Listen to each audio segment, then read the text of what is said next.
रोहन, अभी तो तुझे बहुत कुछ सीखना है। तूने कहा था ना कि मेरे भक्त दुखी क्यों रहते हैं और पापी सुखी क्यों। तूने पूछा था कि दुनिया में इतना छल कपट क्यों है। अब समय आ गया है कि तू इस कलयुग की असली सच्चाई अपनी आंखों से देखे।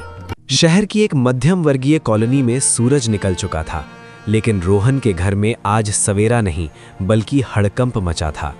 रोहन, जो 24 साल का एक साधारण लड़का था और भगवान श्री कृष्ण का परम भक्त था, आज बहुत मुसीबत में था। उसका नियम था कि वो बिना पूजा किए घर से नहीं निकलता था, लेकिन आज की सुबह कुछ और ही मंजूर था। हे भगवान, 9:30 बज गए, मेरा अलार्म क्यों नहीं बजा? आज तो बॉस मुझे कच्चा चबा जाएगा। ये हफ्ता वैसे ही खराब चल रहा है। जब वो तैयार होकर बाहर आया तो उसकी नज़र अपने छोटे से मंदिर पर पड़ी, जहां भगवान कृष्ण मुस्कुरा रहे थे। नहीं, आज नहीं, आज अगर पूजा करने बैठा तो 15 मिनट और लग जाएंगे। पहले ही नौकरी खतरे में है। भगवान जी, आज माफ करना, आज काम ही पूजा है। उसने हाथ तक नहीं जोड़े, बस जूते पहने और घर से निकल गया। उसका मन अशांत था। उसे लग रहा था कि उसने कुछ गलत किया है, लेकिन नौकरी का डर भगवान के डर से बड़ा हो गया था। उसने अपनी बाइक स्टार्ट की, लेकिन बाइक भी आज नखरे कर रही थी। हो जा भाई, स्टार्ट हो जा। क्यों सता रही है? काफी मशक्कत के बाद बाइक स्टार्ट हुई। रोहन ने एक्सेलरेटर खींचा और आंधी की तरह सड़क पर दौड़ पड़ा। वो ट्रैफिक के नियमों को तोड़ते हुए भाग रहा था। तभी एक मोड़ पर, जहां सड़क टूटी हुई थी और गंदा पानी भरा था, एक बड़ी कार ने उसे ओवरटेक किया। छपाक! कीचड़ का एक बड़ा हिस्सा रोहन की सफ़ेद और काली पैंट पर आ गिरा। रोहन ने बाइक रोकी और अपनी हालत देखी। वो गुस्से से कांपने लगा। अंधा है क्या? दिखाई नहीं देता? हे भगवान, ये क्या हो रहा है आज? अब मैं ऐसे ऑफिस कैसे जाऊंगा? रोहन के पास घर वापस जाकर कपड़े बदलने का वक्त नहीं था। उसने देखा कि सड़क किनारे एक बूढ़ा मोची। रोहन ने बाइक वहां लगाई और गुस्से में अपने जूते उसके सामने रख दिए। ए काका, जल्दी से ये कीचड़ साफ करो, मेरे पास टाइम नहीं है। और देखना, पैंट खराब मत करना। जी बाबूजी, अभी कर देता हूँ, आप चिंता ना करें, एकदम नए जैसा कर दूंगा। मोची ने बहुत बारीकी से जूते साफ किए और पॉलिश की।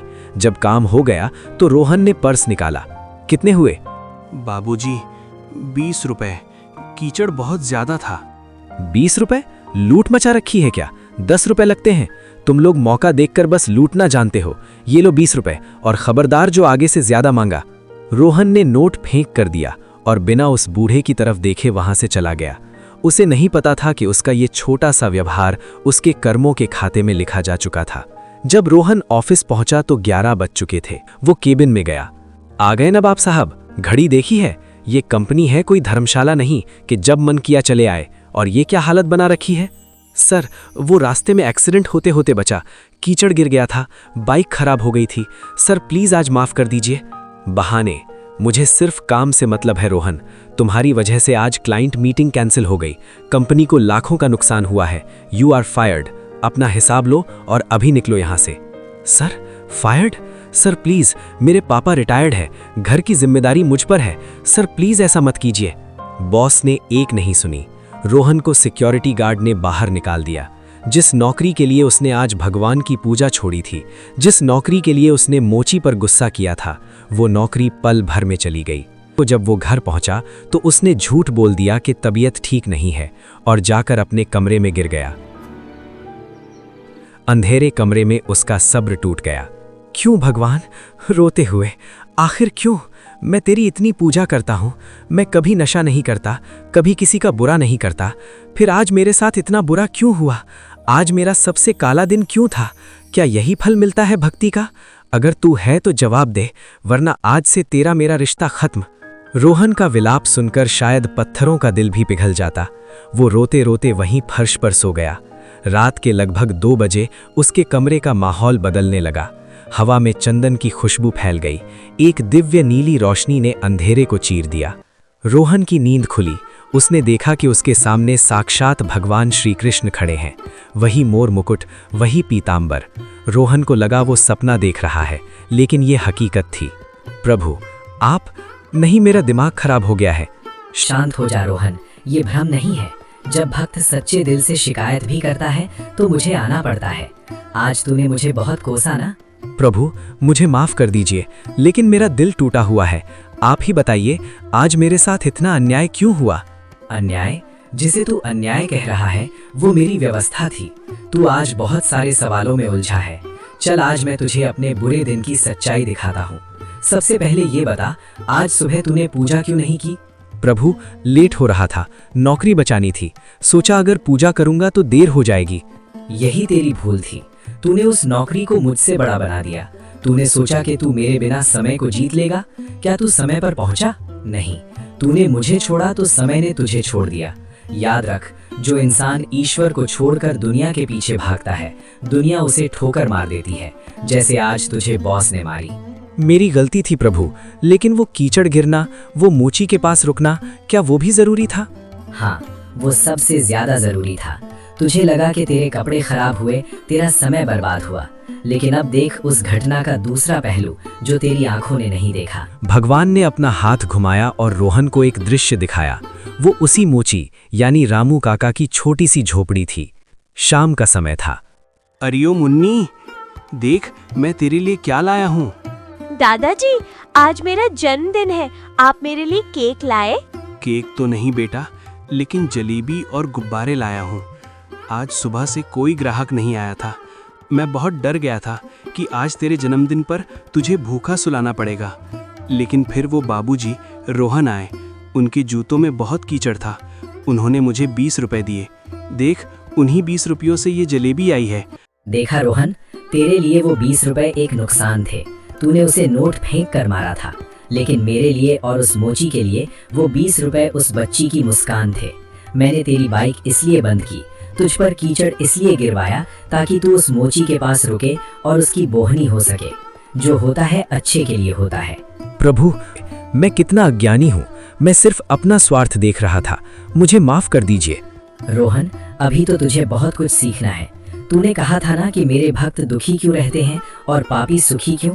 तूने पूछा था कि दुनिया में इतना छल कपट क्यों है? अब समय आ गया है कि तू इस कलयुग की असली सच्चाई अपनी आंखों से देखे। मुझे क्या करना होगा प्रभु? मैं हर परीक्षा के लिए तैयार हूँ। कल सुबह तू उसी गांव में जाएगा जहां तू अक्सर जाता है। तुझे लगता है कि गांव के लोग भोले होते हैं, अच्छे होते हैं। कल मैं तुझे दिखाऊंगा कि लालच इंसान को कैसे बदलता है। मैं आज रात गांव वालों के सपने में आऊंगा और एक माया रचूंगा। तू बस देखना और सीखना।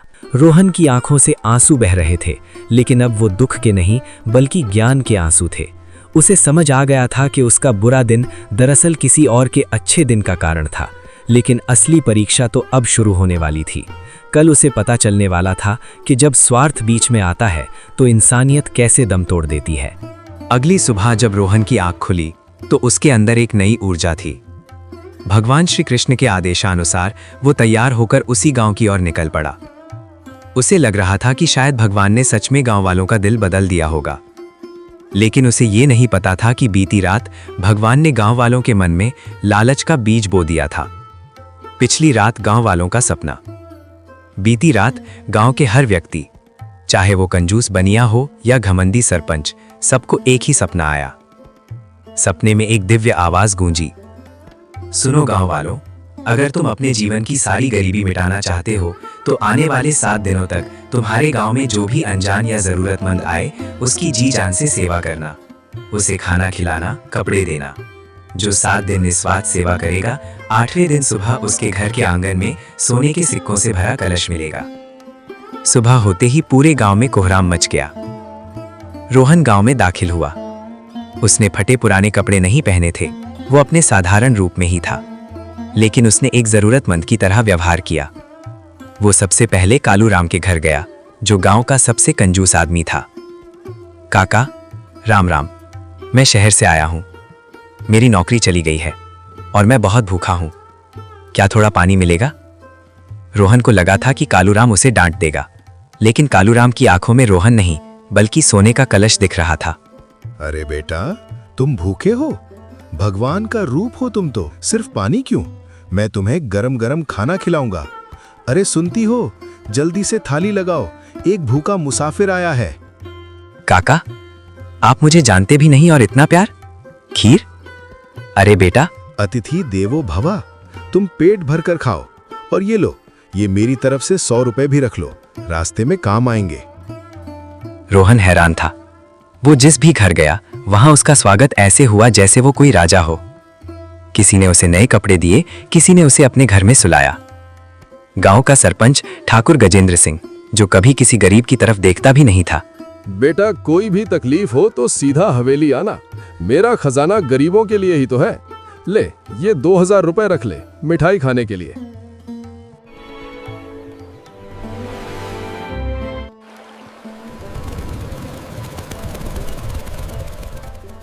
सात दिन बीत गए। रोहन को लगा कि दुनिया सचमुच बदल गई है। प्रभु, आप देख रहे हैं ये गांव वाले कितने अच्छे हैं, सबने मेरी इतनी मदद की। मुझे लगता है आपने इनके दिल में इंसानियत जगा दी है। रोहन, जो दिखता है वो सच नहीं होता। ये इंसानियत नहीं, व्यापार है। आज 7वां दिन खत्म हो रहा है, कल सुबह 8वां दिन है। कल जब इन्हें खजाना नहीं मिलेगा तब इनका असली चेहरा सामने आएगा। तैयार रहना।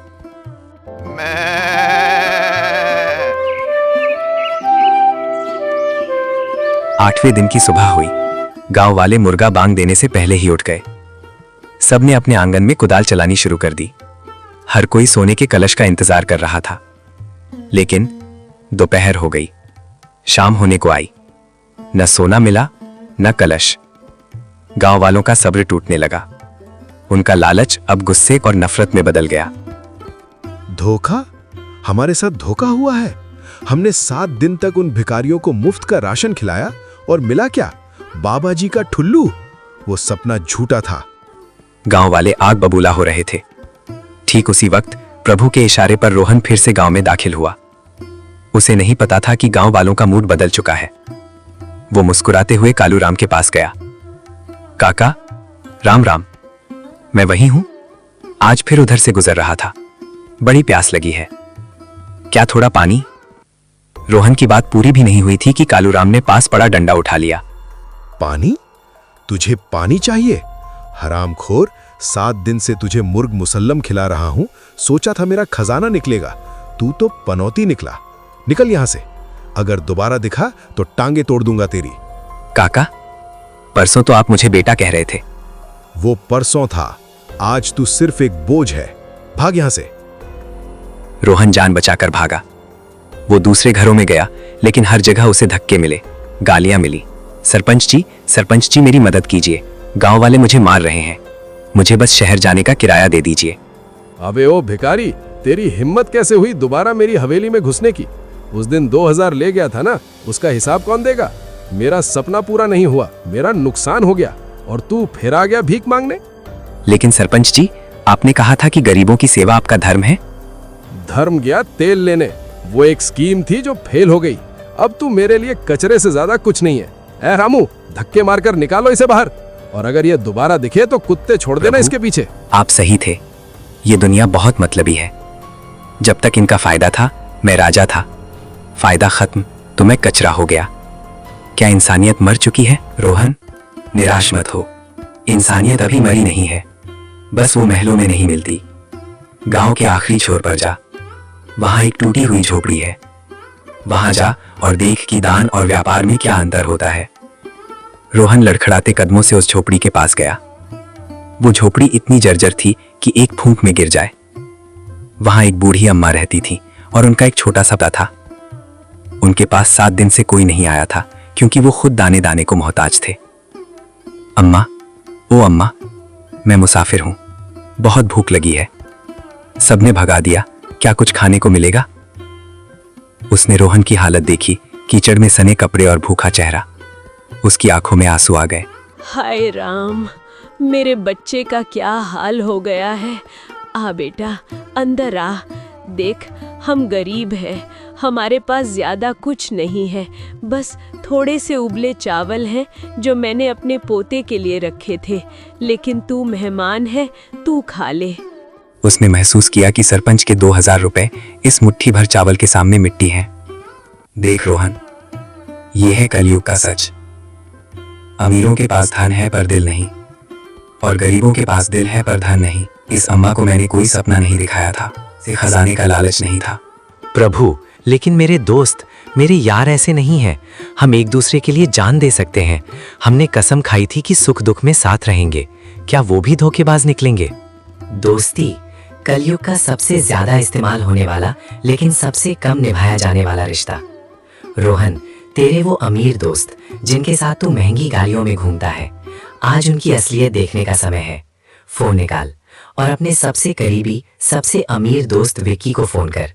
उससे कहे कि तेरी माँ अस्पताल में है और तुझे अर्जेंट 50,000 रुपयों की जरूरत है। रोहन को यकीन था कि विक्की मना नहीं करेगा। विक्की के पिता बहुत बड़े बिल्डर थे। रोहन ने कांपते हाथों से नंबर मिलाया। हेलो विक्की भाई, बहुत बड़ी मुसीबत आ गई है। माँ को हार्ट अटैक आया है, अभी अस्पताल में हूँ। भाई मुझे अर्जेंट 50,000 रुपये चाहिए। डॉक्टर ऑपरेशन नहीं कर रहे। प्लीज़ भाई मदद कर दे, मैं 1 महीने में लौटा दूंगा। अरे यार रोहन, क्या बताऊँ भाई, अगर तूने 2 घंटे पहले फ़ोन किया होता ना, मैं तेरे को दे देता मेरे भाई। अभी अभी अपने मैंने आईफोन की पेमेंट कर दी यार, और डैड भी घर पे नहीं है, नहीं तो मैं उनसे लेके दे देता यार तेरे को। तू तो जानता ही है भाई। भाई तू एक काम कर, किसी और से मांग ले, अभी तो मेरे पास नहीं है, नहीं तो मैं दे देता। ठीक है भाई, फ़ोन रख रहा हूँ। फ़ोन कनेक्टेड टूट गया। रोहन सन रह गया। उसे पता था कि विक्की झूठ बोल रहा था। कल ही विक्की ने एक पार्टी में लाखों उड़ाए थे। रोहन ने दूसरे दोस्त को फ़ोन किया, फिर तीसरे को। सबके पास बहाने तैयार थे। पैसे फंसे हैं, मंडी चल रही है, पापा ने पॉकेट मनी नहीं दी। उन 10 जिगरी दोस्तों में से एक भी ऐसा नहीं था जो आगे आया हो। सब खत्म। मेरे सारे रिश्तेदार, सारे दोस्त झूठे निकले प्रभु। इस दुनिया में कोई किसी का नहीं है। अभी एक नाम बाकी है रोहन। याद कर, तेरा एक दोस्त ऐसा भी है जिसे तूने और तेरे अमीर दोस्तों ने अपने ग्रुप से निकाल दिया था। वो सीधा साधा लड़का सुमित, जिसे तुम लोग गरीब समझकर पार्टी में नहीं बुलाते थे। उसे फोन कर। सुमित? प्रभु, वो तो एक छोटी सी दुकान पर काम करता है। उसके पास खुद खाने के लाले हैं। वो 50,000 कहाँ से देगा? और मैंने तो उससे महीनों से बात भी नहीं की। बात पैसों की नहीं, नीयत की है। फोन कर। हेलो सुमित, मैं रोहन बोल रहा हूँ। रोहन भाई, इतने दिनों बाद सब ठीक तो है? तेरी आवाज़ घबराई हुई लग रही है। भाई, माँ बहुत बीमार है, अस्पताल में हूँ, पैसों की बहुत तंगी है। क्या तू कुछ मदद कर सकता है? उधर से 2 मिनट की खामोशी रही। रोहन को लगा सुमित ने फ़ोन काट दिया, लेकिन तभी सुमित की आवाज़ आई जिसमें एक घबराहट थी। भाई देख, मेरे पास ज़्यादा पैसे तो नहीं हैं।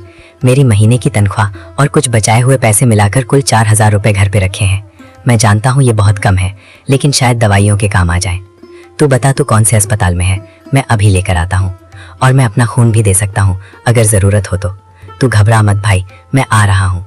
रोहन के हाथ से फ़ोन छूट गया। वो विक्की और सुमित के फ़र्क को देखकर दंग रह गया। एक तरफ वो थे जिनके पास लाखों थे पर देने के लिए 1 रुपया नहीं, और एक तरफ सुमित था जिसके पास सिर्फ 4,000 थे, लेकिन वो अपनी पूरी जमा पूंजी देने को तैयार था। यही सत्य है रोहन। दोस्ती हैसियत देखकर नहीं, मुसीबत देखकर परखी जाती है। तूने हीरे सुमित को छोड़कर पत्थरों विक्की को चुना। कलयुग में लोग उसी के साथ रहना पसंद करते हैं जो उन्हें फायदा दे, ना कि जो उनका साथ दे। इंसानों की फितरत तो मैं समझ गया, लेकिन एक चीज़ है जो मुझे बहुत परेशान करती है। लोग कहते हैं कि जानवरों से प्यार करो, बेजुबानों को मत मारो। हमारे गांव के लोग भी बहुत गौ भक्त और दयालु बनते हैं। क्या ये सच है? समाज का ये चेहरा सबसे भयानक है रोहन। इनकी दयालुता भी सुविधा के अनुसार बदलती है। चल, आज तुझे जीवन का आईना दिखाता हूँ। भगवान ने अपनी माया से रोहन के हाथ में एक मोटा डंडा दिया और सड़क के बीचों बीच एक मरियल से कुत्ते का दृश्य माया प्रकट किया। वो कुत्ता असली नहीं था, बस एक माया थी, लेकिन दिखने में एकदम असली। जा रोहन, उस कुत्ते को इस डंडे से मार, जोर से मार। नहीं प्रभु, मैं ये पाप नहीं कर सकता। मैं किसी बेजुबान को कैसे मारूं? ये मेरी आज्ञा है, और याद रख, उसमें प्राण नहीं है, ये बस एक परीक्षा है। जा मार। रोहन भारी मन से गया और उसने डंडा हवा में घुमाया और उस मायावी कुत्ते पर प्रहार किया। कुत्ता जोर से चिल्लाया, आवाज आई। जैसे ही रोहन ने ये किया, आसपास खड़े गांव वाले जो अब तक शांत थे, वो एकदम से भड़क उठे। अरे ओए, पागल हो गया है क्या? एक बेजुबान जानवर को मार रहा है, शर्म नहीं आती? पकड़ो इसको। मार वाले को, इसको दर्द नहीं होता? भगवान से डर पापी, जानवर में भी जान होती है। देखते ही देखते भीड़ ने रोहन को घेर लिया। किसी ने उसे थप्पड़ मारा, किसी ने धक्का दिया। सरपंच भी वहां आ गया और भाषण देने लगा कि पशु क्रूरता कितना बड़ा पाप है। रोहन पिटता रहा, लेकिन कुछ नहीं बोला। वो वापस लंगड़ाता हुआ भगवान के पास आया। प्रभु, आपने मुझे पिटवा दिया, लेकिन देखो ये लोग कितने अच्छे हैं, ये जानवरों के लिए लड़ पड़े। इसका मतलब इनमें इंसानियत है। अच्छा, तुझे लगता है ये जानवरों से प्यार करते हैं? अब देख इनका दूसरा रूप। अभी तूने एक कुत्ते को मारा तो ये रक्षा करने आ गए, अब देख क्या होता है। भगवान ने चुटकी बजाई। गांव के चौराहे पर अचानक एक बड़ा सा टेंट स्टॉल लग गया। वहां बड़े बड़े पिंजरों में चिकन और ताज़ी मछलियां फिश तड़प रही थीं। जा रोहन, अब उस स्टॉल पर खड़ा हो जा और चिल्लाकर सबको मुफ्त मांस बांट। रोहन डरते डरते वहां गया। जैसे ही उसने मुफ्त बोला, वही गांव वाले जो अभी 10 मिनट पहले जीव हत्या पर भाषण दे रहे थे, पागलों की तरह उस स्टॉल पर टूट पड़े। अरे भाई पहले मुर्गे को दो, आज तो दावत होगी, वो बड़े वाला मुर्गा मेरे को दो। ए हट, पहले मैं आया था, मुझे वो बड़ी वाली मछली चाहिए, आज तो मुफ्त का माल है, छोड़ेंगे नहीं। रोहन सन रह गया। वो देख रहा था कि वही लोग जिन्होंने कुत्ते की एक चीख पर उसे पीटा था, अब खुद अपने हाथों से मुर्गियों की गर्दन मरोड़ रहे थे, मछलियों को थैले में ठूस रहे थे। किसी को उन जानवरों का दर्द उनकी तरफ नहीं दिख रही थी। सबकी आंखों में सिर्फ स्वाद और लालच था। प्रभु, ये क्या है? अभी तो ये लोग अहिंसा की बातें कर रहे थे और अब ये खुद हत्या कर रहे हैं। यही कलयुग का दुआपन है रोहन। इंसान अपनी सुविधा के हिसाब से दया करता है। जिस जानवर को वो पालते हैं, कुत्ता बिल्ली, उसे मारना पाप है। लेकिन जिस जानवर का स्वाद उन्हें पसंद है, मुर्गा मछली, उसे मारना भोजन है। दर्द दोनों को होता है, जान दोनों में है। लेकिन इंसान ने अपनी भूख के लिए नैतिकता की परिभाषा बदल ली है। जो उनकी प्लेट में है वो भोजन है, जो सड़क पर है वो जीव है। प्रभु, आपकी माया अपरंपार है, लेकिन एक सवाल मुझे अंदर से खाया जा रहा है। हमारे गांव का सरपंच वो इतना बुरा आदमी है, उसने गरीबों की जमीन हड़पी, मुझे धक्के मारकर निकाला। वो इतना अधर्मी है, फिर भी वो इतना अमीर और सुखी क्यों है, और मेरे जैसा भक्त दुखी क्यों? रोहन, ये इस दुनिया का सबसे बड़ा प्रश्न है। लोग अक्सर सोचते हैं कि बुरे के साथ बुरा तुरंत क्यों नहीं होता। इसके पीछे प्रारब्ध का सिद्धांत है। मैं तुझे सरपंच की संपत्ति का राज दिखाता हूँ। भगवान ने रोहन की आंखों के सामने एक पुराना दृश्य उत्पन्न किया। ये 50 साल पहले का दृश्य था। एक साधारण सा किसान जो सरपंच का दादा था, उसने अकाल के समय अपना गोदाम खोल दिया था और पूरे गांव को बचाया था। देख रहा है, ये सरपंच के पूर्वज थे। उन्होंने अपने जीवन में इतने पुण्य किए, इतना दान किया कि उनका पुण्य का घड़ा भर गया। आज जो सुख ये सरपंच भोग रहा है, ये इसकी कमाई नहीं है, ये इसके पूर्वजों के पुण्य का ब्याज है। ये अपने दादा की कमाई खा रहा है। तो क्या इसे कभी सजा नहीं मिलेगी? क्या ये ऐसे ही पाप करता रहेगा और मजे करेगा? कर्म का फल हर किसी को मिलता है रोहन, बस समय लगता है। इसके पूर्वजों के पुण्य अब खत्म होने वाले हैं और इसने अपने जीवन में सिर्फ पाप बोया है। अब देख इसका भविष्य। रोहन ने देखा कि पर पड़ा है, मक्खियां भिनभिना रही हैं और उसके सामने उसके 2 बेटे, जिनके लिए उसने पूरी दुनिया को लूटा था, वो आपस में लड़ रहे हैं। ये जायदाद मेरी है, बुढ़े ने दस्तखत कर दिए हैं, तू निकल यहाँ से, मैं तुझे जान से मार दूंगा, हवेली मेरी है। दोनों बेटे एक दूसरे का सिर फोड़ रहे थे और सरपंच वो असहाय होकर देख रहा था। उसे पानी देने वाला कोई नहीं था। उसकी आंखों से आंसू बह रहे थे, लेकिन कोई पहुंचने वाला नहीं था। देखा रोहन, इसने जो पाप का बीज बोया है, उसका फल यही है। इसकी औलाद ही इसकी दुश्मन बन गई है। ये घुट घुट कर मरेगा।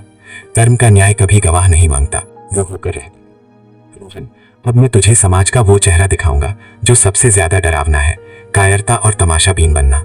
अचानक बाजार में एक चीख सुनाई दी। 3 गुंडे एक लड़की को घेर कर खड़े थे। वो उसका पर्स और चेन छीन रहे थे। लड़की रो रही थी, मदद मांग रही थी।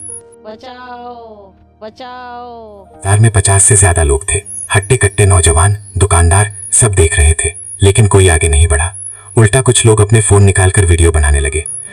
भीड़ बस देखती रही, कानाफूसी करती रही। देख रहा है रोहन, ये है समाज। यहाँ जुर्म करने वाले से ज्यादा पापी वो हैं जो जुर्म सहते और देखते हैं। इन्हें लगता है कि ये दूसरे की बेटी है, तो हमें क्या? ये तो जानवर है प्रभु, इन्हें शर्म आनी चाहिए। अच्छा, अब दृश्य बदलता हूँ। मान ले वो दूसरी कोई और नहीं, तेरी सगी बहन रिया है। भगवान ने माया रची। अब वहां वो अनजान लड़की नहीं, रोहन की छोटी बहन खड़ी थी। गुंडे उसे छेड़ रहे थे। क्या, मेरी बहन? मैं जान से मार दूंगा उन्हें, छोड़ूंगा नहीं। लेकिन भगवान ने उसे रोक दिया। रुक जा, यही समझाना चाहता हूँ। जब वो किसी और की बहन थी तो तू खड़ा देख रहा था, बाकियों की तरह आलोचना कर रहा था। लेकिन जब वो तेरी बहन बनी तो तेरे अंदर का शेर जाग गया। जिस दिन तुम हर बेटी को अपनी बहन समझने लगोगे, उस दिन कलयुग में भी सतयुग आ जाएगा। प्रभु, मैं समझ गया। दुनिया वैसी नहीं है जैसी मैं सोचता था। ये स्वार्थी है, मतलबी है। लेकिन अब मैं क्या करूं? क्या मैं भी पत्थर बन जाऊं? नहीं पार्थ, दुनिया बुरी है इसलिए तुझे बुरा नहीं बनना। कीचड़ में रहकर ही कमल खिलता है। तुझे कमल बनना है। कर्म कर, बिना फल की चिंता किए, जैसे उस बूढ़ी अम्मा ने किया। माता पिता की सेवा कर, वही तेरे असली भगवान हैं, जैसा तुझे एक्सीडेंट वाले दिन पता चला। ईश्वर पर विश्वास रख, चाहे समय कितना भी बुरा हो, याद रख वो तेरे किसी बड़े भले के लिए है, जैसे वो 20 रुपए। और सुन, अपनी जिंदगी की डोर अपने हाथ में ले। अगर तुझे प्यास लगी है और सामने पानी की बोतल है तो तुझे खुद हाथ बढ़ाकर ढक्कन खोलना होगा। मैं बोतल तेरे पास ला सकता हूँ, अवसर दे सकता हूँ, लेकिन पानी तुझे खुद पीना होगा, मेहनत करनी होगी। बैठे बैठे चमत्कार नहीं होते। अब तू अपनी पुरानी दुनिया में लौटेगा। तुझे ये घटनाएं याद नहीं रहेंगी, लेकिन इनका संस्कार, विजडम तेरी आत्मा में बस जाएगा। आज से तू शिकायत नहीं, प्रयास करेगा। रोहन का कमरा। रोहन की आंख खुली। वो अपने बिस्तर पर था। उसे कल रात का कुछ याद नहीं था, न भगवान, न गांव, न वो परीक्षाएं। उसे बस इतना याद था कि उसकी नौकरी गई है। लेकिन अजीब बात थी, आज वो दुखी नहीं था। उसके अंदर एक गजब का आत्मविश्वास था। कोई बात नहीं अगर नौकरी गई, शायद भगवान ने मेरे लिए कुछ और बेहतर सोचा होगा। मैं फिर से मेहनत करूंगा, मैं हार नहीं मानूंगा। तो दोस्तों, आपको ये वीडियो कैसा लगा? ठीक है, अगर आपको अच्छा लगा तो कमेंट में एक थोड़ा सा सपोर्ट दे देना। और मेरे को वीडियो बनाने में बहुत ज़्यादा खुशी होगी। और मेरे से कुछ ऐसी गलती हो जाए जो आपको अच्छा ना लगा हो तो प्लीज़ आपको बता देना, वो मैं गलती सुधारूंगा। हेट मत करना, क्योंकि मैं वीडियो अकेला ही बनाता हूँ। ठीक है, ये जो आपने पूरा वीडियो देखा वो मैं अकेला ही बनाया हूँ। और अगर मेरे से कुछ ऐसी गलती हो जाए तो प्लीज़ आप कमेंट में बता देना, मैं उसको सुधार लूँगा। बस मैं ये चाहता हूँ कि मैं वीडियो अकेला बनाता हूँ। अगर आपको अच्छी लगी हो तो आप एक लाइक एंड सब्सक्राइब कर दो और SK स्टोरी टून का फैमिली मेम्बर बन जाओ। धन्यवाद।